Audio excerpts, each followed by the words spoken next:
ధ్యానం ఏం చేస్తుంది? మనసును జయింపజేస్తుంది. మనసులో నిలకడను సంపాదిస్తుంది. ధ్యానములు లేని వాళ్లకు మనసు ఎప్పుడు నిలకడలో ఉండదు, పరిపరి విధాలు పోతుంటుంది. కానీ ధ్యానంలో అభ్యాసములో ఉత్తీర్ణులైన వారి యొక్క మనసు పరిపరి విధముగా పోదు, ఏకోన్ముఖమవుతుంది. అది బలోపేతం అవుతుంది. ఏకోన్ముఖము బలోపేతమైన మనస్సు అన్నిటినీ సాధిస్తుంది ప్రాపంచికంగా. ఆత్మవద్ద తనను తాను తెలుసుకున్నవాడు ప్రాపంచికంగా అన్నీ సాధిస్తాడు. బలోపేతమైన మనసును సంపాదించుకుంటాడు, ఏకోన్ముఖమైన మనసును సంపాదించుకుంటాడు. లేకపోతే ఎలా ఉంటుందంటే ఒక అడుగు ముందుకి 2 అడుగులు వెనక్కి అలా ఉంటుంది. ఎప్పుడు ఏం చేస్తున్నామో తెలియదు, ఏం చేయాలో తెలియదు, ఎక్కడికి పోతున్నామో తెలియదు, ఎందుకు వెళ్తున్నామో తెలియదు. అంతా గుడ్డెద్దు చేలో పడిన చందాన ఉంటుంది. కానీ ధ్యానం ద్వారా ఆ గుడ్డెద్దు తన గుడ్డితనాన్ని పోగొట్టుకుంటుంది.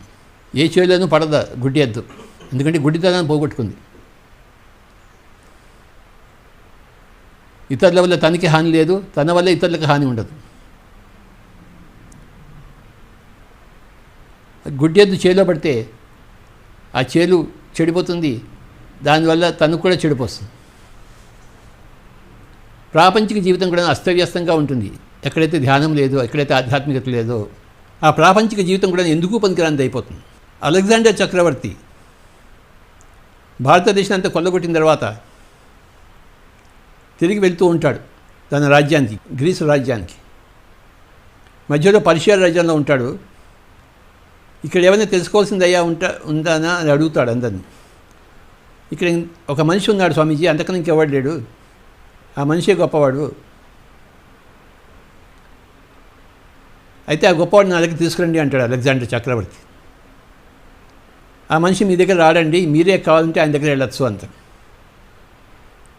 అవునా, నా దగ్గర రాడా, నా అంత చక్రవర్తి దగ్గర రాడావాడు, నేనే వెళ్ళాలా? సరే వెళ్తానులే అని అలెగ్జాండర్ చక్రవర్తి వెళ్తాడు, బయలుదేరుతాడు ఆ అబ్బాయి దగ్గరికి. డయోనీసియస్ అనే అబ్బాయి ఓ చెట్టు కింద 4 కుక్కలతో ఉంటాడు.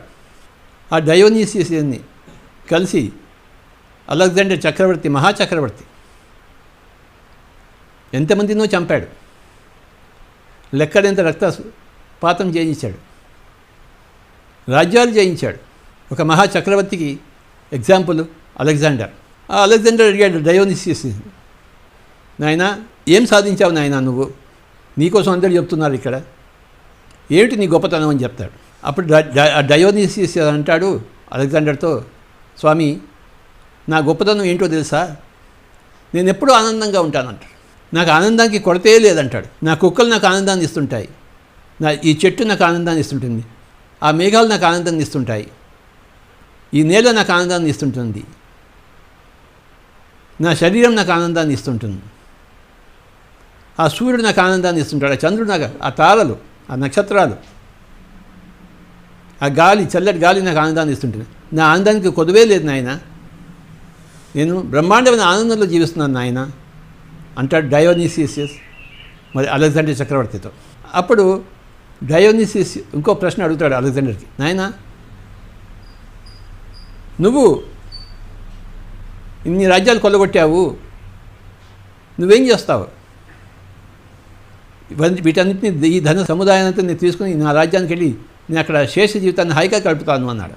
అప్పుడు డయోనిసియస్ అంటాడు, నాయన నీ సంగతి నీకు తెలియదు, నీకు అసలు నువ్వు మీ ఊరికి నువ్వు వెళ్ళవు నువ్వు.